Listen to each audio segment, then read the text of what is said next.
សួស្តីអ្នកទាំងអស់គ្នាស្វាគមន៍មកកាន់វីដេអូថ្មីនៅក្នុងវីដេអូនេះមិនមែនជារឿងក្តីឃាតកម្មទេប៉ុន្តែគឺជារឿងមួយខ្ញុំគិតថា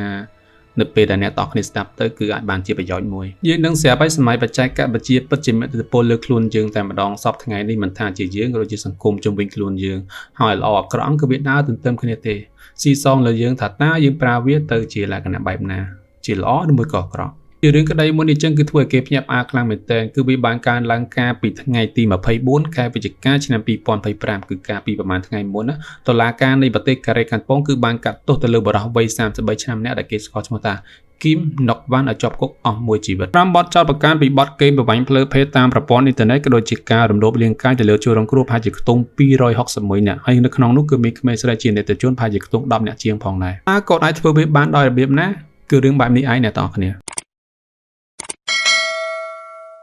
កាលពីឆ្នាំ2020គីមនិងគ្នារបស់គាត់គឺបាននាំគ្នានិយាយគ្នាតាក់ទងនឹងការរកលុយតាមប្រព័ន្ធអ៊ីនធឺណិតពួកគេគឺចង់រកលុយឲ្យបានច្រើនហើយថែមទាំងមានភាពងាយស្រួលទៀតផងមានន័យថាគឺចង់បានលុយស្រួលមែនតើអ្នកទាំងគ្នាមិនបាច់ចាំធ្វើការអីច្រើនឬក៏បញ្ចេញកម្លាំងច្រើនណាដូច្នេះហើយអ្វីដែលបានមកដោយស្រួលគឺមិនមែនជារឿងល្អនោះទេ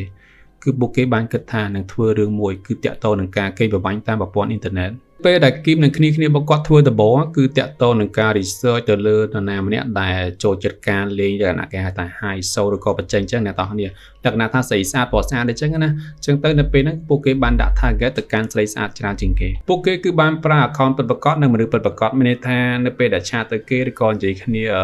សារសងនេះឲ្យហើយគឺអាចជួបមុខគ្នាខាងក្រៅបានគឺអត់ fake ទេប៉ុន្តែគ្នាខ្លះគឺប្រើ account fake អញ្ចឹងទៅចំពោះគីមវិញគឺគាត់អត់ fake ទេគឺគាត់បានជួបគេនៅខាងក្រៅពិតប្រាកដមែនចំពោះជនរងគ្រោះខ្លះវិញគឺបាននិយាយជាមួយគីមតាក់ទងនឹងពាក្យស៊ីជម្រៅនិយាយចំទៅគឺការនិយាយលក្ខណៈតាក់ទងនឹង hot ចឹងអ្នកទាំងគ្នាក្តៅខ្លួនចឹងណាអញ្ចឹងទៅនៅពេលដែលគីមគឺបានអូកាឡាគេនិយាយចឹងហើយគ្រប់យ៉ាងដែលបាននិយាយជាមួយគីមហ្នឹងគឺគីមបាន record ទុកទាំងអស់នៅពាក្យសម្ដីរបស់ជនរងគ្រោះដែលគាត់និយាយតាក់ទងនឹងពាក្យស៊ីជម្រៅឬក៏ hot អញ្ចឹងណាជនរងគ្រោះខ្លះទៀតអ្នកទាំងគ្នាគឺបានប្រើលក្ខណៈហៅថាបើកវីដេអូ call តែម្ដងគឺពួកគេបើកវីដេអូ call តែម្ដងអញ្ចឹងនៅពេលដែលបើកហើយឬក៏អាចនិយាយបានថាគឺពួកគេចង់មួយផ្នែកចឹងទៅមួយផ្នែកទៀតត្រូវបានចាញ់បោកពីលងលួនរបស់គីមចឹងណាចឹងទៅនៅពេលដែលធ្វើវីដេអូចឹងហើយគឺគីមបាន record ទុកទាំងអស់ការ record ទុកគឺជាការ record ទុកសម្រាប់គម្រាមនៅថ្ងៃក្រោយបន្តមកទៀតគីមគាត់មានទាំងសារជាការនិយាយឆ្លើយឆ្លងក៏ដូចជាវីដេអូផងដែរដូច្នេះហើយនេះគឺជាអ្វីដែលគាត់បានគម្រាមទៅកាន់ជនរងគ្រោះពេលដែលគាត់មានអស់នឹងហើយគឺគាត់ចាប់ផ្ដើមគម្រាមទៅលើជនរងគ្រោះតែម្ដងថាអ្នកឯងត្រូវធ្វើតាមខ្ញុំត្រូវតែធ្វើអញ្ចេះ1 2 3 4 5បើមិនអញ្ចឹងទេខ្ញុំនឹងបញ្ចេញសារលើ social media ឲ្យគេដឹងទាំងអស់គ្នាតែម្ដងចំពោះនារីវិញអារឿងបែបហ្នឹងអ្នកទាំងគ្នាដឹងហើយវាពិតជាប៉ះពាល់ដល់កិត្តិយសនៅមុខមាត់ពួកគេខ្លាំងមែនតើដូច្នេះហើយពួកគេមិនចង់ឲ្យរឿងនេះបានបែកខ្សាយទៅកាន់មិត្តភ័ក្តិទៅកាន់សង្គមទូទៅក៏ដូចជាគ្រួសារដឹងឮគ្មានអ្វីក្រៅពីធ្វើតាមសម្ដីគីមតែប៉ុណ្ណោះទេគឺគីមតែងតែណាត់ជួបជនរងគ្រោះនៅកន្លែងមួយគីមតែងតែបង្ខំជនរងគ្រោះគឺឲ្យដេកជាមួយខ្លួនដូច្នេះសម្រាប់ជនរងគ្រោះវិញគឺគាត់អត់ចង់ទៅអ្នកទាំងគ្នាប៉ុន្តែអត់មានជំរឿប៉ុន្តែការដេកហ្នឹងមិនមែនជាដេកធម្មតាទៀតអាគីមហ្នឹងគឺលួចថតវីដេអូទៀតអត់ឲ្យជនរងគ្រោះដឹងទេទៅពេលដែលដេកជាមួយគ្នាចប់ហើយទើបគីមគាត់បញ្ចេញថាចេះណែខ្ញុំលួចថតវីដេអូនេះឯងចេះអ្នកទាំងគ្នាសម័យបើតាជាជនរងគ្រោះវិញយើងជាអារម្មណ៍របស់ជនរងគ្រោះវិញតើមានអារម្មណ៍បែបណាវាពិតជាគួរឲ្យខឹងមែនណាហើយគីមគឺបាន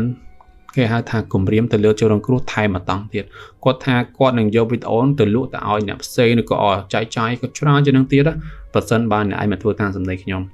ហើយលើក្រោយទៀតគីមក៏មិនមែនដេកជាមួយនឹងតែម្នាក់ឯងទេអ្នកទាំងគ្នាគឺគីមគឺបានប្រើជនរងគ្រោះឲ្យទៅដេកជាមួយអ្នកផ្សេងហើយបានលុយយកមកឲ្យខ្លួនវាជារឿងមួយដ៏ថោកទាបមែនទែនអ្នកទាំងគ្នានៅអ្វីដែលគីមបានធ្វើគីមគឺបានគម្រាមទៅលើជនរងគ្រោះគឺបានប្រើវិធីថោកទាបបែបហ្នឹងហើយនៅពេលដែលបានលុយមកគឺត្រូវតែយកឲ្យគីមអាចនិយាយបានថា80 20ចឹងចុះឲ្យទៅគីម 80%ចំណែកខ្លួនឯងជនរងគ្រោះគឺយកតែ 20% ទេអ្នកទាំងគ្នាគិតមើលយើងមិនមែនជាអ្នកដែលរកស៊ីអាហ្នឹងទេប៉ុន្តែយើងបែរជាទៅដេកជាមួយគេហើយបានលុយយកទៅឲ្យអ្នកផ្សេងមួយទៀតវាពិតជាឈឺចាប់ខ្លាំងមែនទែនក្រៅពីទ្រាំណាសម្រាប់គីមគាត់ធ្វើទៅរឿងបែបហ្នឹងវាថោកទាបហើយប៉ុន្តែរឿងដ៏សែនថោកទាបមួយទៀតវាគ្រាន់តែជាផ្នែកមួយគឺគីមគាត់បានដាក់ target ទៅកាន់នារីគេហៅថាជាអនិច្ចជនអាយុក្រោម18ឆ្នាំម្ដងមានន័យថាគាត់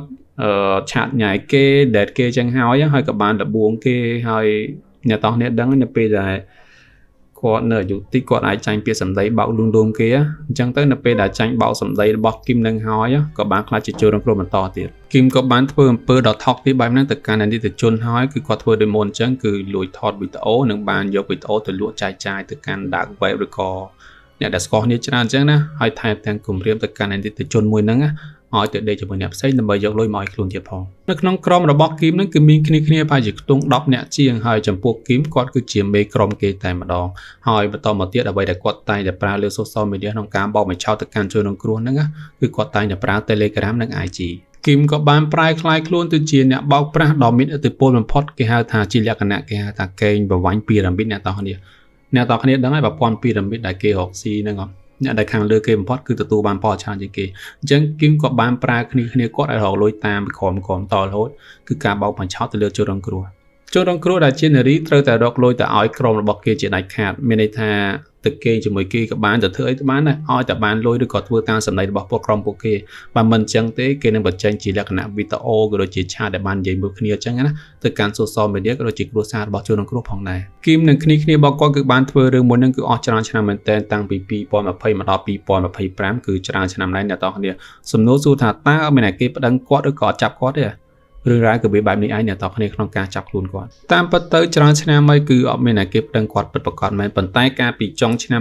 2023គឺមាននារីម្នាក់គឺបានដាក់ពាក្យបណ្ដឹងទៅកាន់បុរសម្នាក់ដែលបានប្រើ account Telegram មួយនៅក្នុងពាក្យបណ្ដឹងគឺបាននិយាយតាក់ទងនឹងការប្តឹងទៅលើបុរសម្នាក់ថាបានកេងប្រវ័ញ្ចទៅលើខ្លួនទាំងប្រព័ន្ធ social media ក៏ដូចជាខាងក្រៅផងដែរហើយទីបំផុតណាប៉ូលីសក៏បានរកឃើញម្ចាស់ account ពិតប្រាកដមែនដែលគាត់មានឈ្មោះថាគីមណុកវ៉ាន់អាយុ33ឆ្នាំប៉ូលីសគឺបានប្រើពេលជាច្រើនទៅដើម្បីរកនៅអ្វីដែលគាត់បានធ្វើឬក៏ប្រម៉ាយប្រមូលផុសតាំងតាក់ទងនៅអ្វីដែលគាត់បានធ្វើអញ្ចឹងណាហើយគេក៏ដឹងថាគាត់មិនមែនធ្វើវាតែម្នាក់ឯងទេគឺមានគ្នាឬក៏ជាប្រព័ន្ធតែម្ដងដែលមានគ្នាប្រហែលជាខ្ទង់10នាក់ជាងអ្នកតបគ្នាដឹងហើយជនល្មើសប្រៀបដូចជាទីងងឹតចំណាយប៉ូលីសប្រៀបដូចជាពន្លឺភ្លឺអញ្ចឹងវាមិនមែនជារឿងងាយស្រួលប្រហែលទេក្នុងការចាប់ខ្លួនទៅលើពួកគេ